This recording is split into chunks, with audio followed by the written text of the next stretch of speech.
Uh, Taylor, I'm sorry, Taylor. Typically the third quarter has been when you guys have kind of gotten a spark, but what kind of turned it around in the fourth where you guys were able to kind of get it going a little bit? Biggest thing I told the guys, we just embraced the adversity. I mean, obviously the third quarter was starting to unravel there.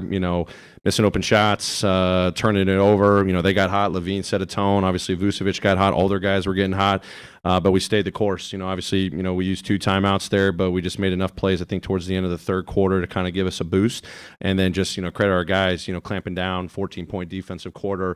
We started switching a little bit more late. Just to keep bodies on bodies. Came up with more rebounds there in the fourth quarter to limit second chance points. I think.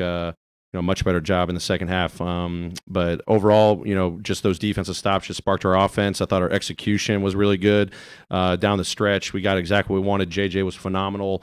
John knocking down threes, Des knocking down threes, DB knocks down a big three. It's just credit to the guys just embracing that adversity that happened in that third quarter, knowing that we just had to stay together and trust the work that we've been putting in the last couple of days. Coach, what do you say to Jaren to start the game? Because he had one of his better first quarters of the season. What do you say to him? Well, he and I talked yesterday, and it was more about the offensive stuff. And obviously, he was phenomenal tonight. Just the post threat, physicality.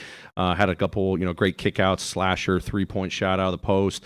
But he's gonna do what he does defensively. So you don't have to really coach him up much there. He did a phenomenal job setting a tone. He had like 9 points early. Had probably like 5 blocks early. Something like that. He definitely set a tone, but he carried it out for 4 quarters and had a phenomenal game tonight.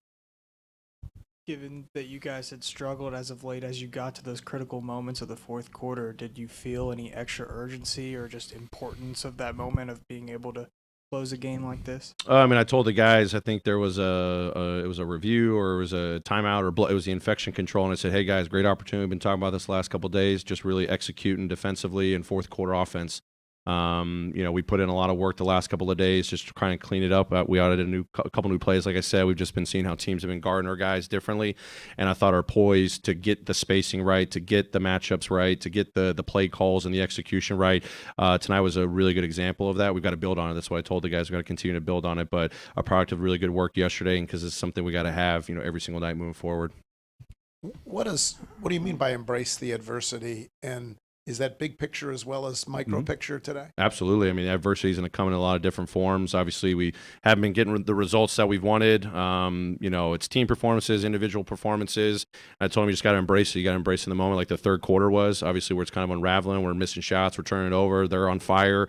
We had a 10-point lead at halftime, and then we lose that. But our guys just understanding that you got to win different ways. We've put ourselves in position to win games recently, just haven't been able to close that out. Third quarter, didn't go our way, but we bounced back 14 points in the first quarter defensively, 14 points in the fourth quarter. Tonight was huge for us. And I told them the only way you do that is you put in the work, you trust the work, and you trust the togetherness. The guys were phenomenal. I mean, obviously it was gut punching in that third quarter, but when we came to the sidelines, guys, spirits were up. They were talking. They were embracing it. We found enough plays, as I said, at the end of the third quarter to give us a spark going into the fourth. Taylor, you said in that fourth quarter you wanted to switch more so you can put yourself in position to win 50-50 balls. Is that why you decided to kind of stray away from a normal substitution rotation pattern and go with BC and Jaren for the entirety of the fourth quarter there? Yeah, I mean, I thought, BC was really good in the second half. X has been playing great for us. We were just kind of, as I think you may have asked it before the game, just kind of riding the guys that were giving us the best, defensive matchups and coverages. Obviously, Levine was getting loose in that third quarter.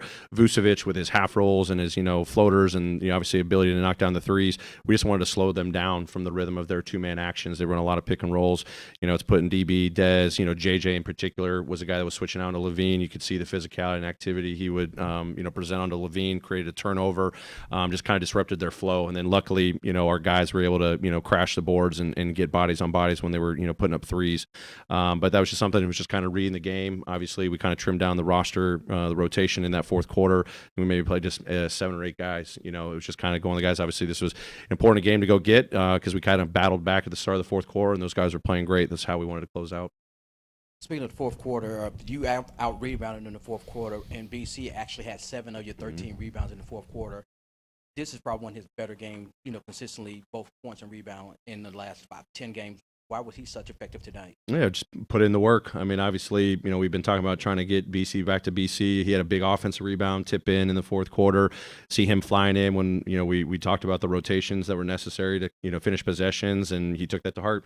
But, obviously, I know he missed a couple, easy ones in the first half, but then he just kind of found his groove. We kind of figured out what they were doing matchup-wise, coverage-wise, to kind of put JJ in a successful spot, which allowed BC to be successful too. But then just defensively, BC was great as a kind of secondary defender, especially on the boards. Taylor, with Dylan hitting that three, how do you guys just try to, obviously he was struggling, but how do you guys trying to keep his spirits going? Because you're going to need him to hit a shot like that. But in a game where he's struggling really the last month or so, how do you guys just keep his spirits up knowing that a shot like that could fall down and things could change a little bit briefly? Yeah, it's huge. I mean, I thought throughout the game, again, he's getting, open shots, had a couple drives that didn't go his way, finishes. He's got to be tackling with force and not settle in.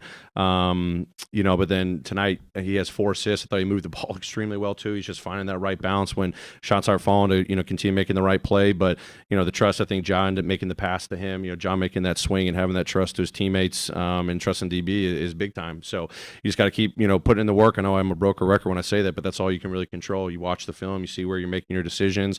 Hopefully that's a big spark for him because it was in a critical moment for us. And we got a lot of faith that when that ball finds him and he puts in the work, it's going to go down for him. How will you know if you're through this rough patch? Like obviously you won one game and you won the Pacers game. It's felt like that was maybe going to be a breakthrough, and obviously you went through. How will you know? I think we just got to embrace every day. Tomorrow's going to be a new opportunity for us. It's going to be an individual day. We'll watch some film. We'll be off on Thursday, get ready for Minnesota, who beat us, last 2 times. I don't want to be a predictor, crystal ball or anything like that. I just really want to focus on embracing this adversity we're going through. We just got to embrace the opportunity to work. We got to embrace the opportunity to find ways to get better, to work on the details, our fundamentals. That's all I want our guys focusing on. I don't want them worrying about, hey, we're through this and then we get satisfied. We got to be hungry to, overcome all the stuff that we're going through. This was obviously the last game before the deadline. How do you evaluate, what's real and not real, given you're going, you went through a stretch of games where you struggled, which came off a stretch of games where you're doing really well. How do you evaluate that as a staff, as a team going into this deadline? Sure. I mean, I think the biggest thing is as we've always operated, you're never reactionary. You have your conversations going into the season at the beginning. Zach and I have our check-ins every few games and talk about the roster and how we want to build, not just for this year, but for the future. And we're very realistic. Like when we're playing, we're getting the W's, we're still not playing to our capabilities. And when we're getting, losses, we're still doing some good things during those stretches. So it's not to be reactionary. It's just understanding, doing your homework, as I said, and understand what's going to position us the best possibility after the deadline, after the break, to find that consistent, high-level basketball that we, are accustomed to playing. So, 2 days, we'll see where we're at, but we're not trying to be reactionary. We're trying to be forward-thinking. Great. Thanks, everyone.